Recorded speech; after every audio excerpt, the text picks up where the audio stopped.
CNG വാതകവുമായി പോവുകയായിരുന്ന വാഹനത്തിൽ വെച്ച് സിലിണ്ടറുകൾ കണക്ട് ചെയ്ത പ്രധാന പൈപ്പിൽ ചോർച്ച.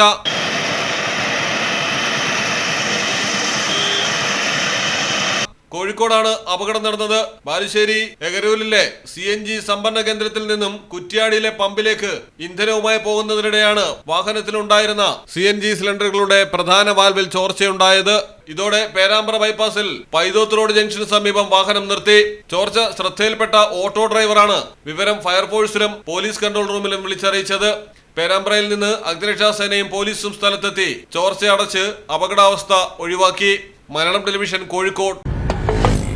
നാട്ടിലെവിടെയാ? വയനാട്ടില്. നാട്ടിലെവിടെയാ? ഞാൻ കോഴിക്കോട്. നാട്ടിലെവിടെയാ? ഞാൻ ആലപ്പുഴ. നാട്ടിലെവിടെയാ? ഞാനോ? ഞാൻ കണ്ണൂരാ. വയനാട്ടിലെ കുളിർ കോരും മഞ്ഞായാലും നാട്ടിലെവിടെയാണേലും കാലാവസ്ഥ എന്താണേലും സിമെന്റ് JSW കോൺക്രീറ്റ് HD തന്നെ. നാട്ടിലെവിടെയാ?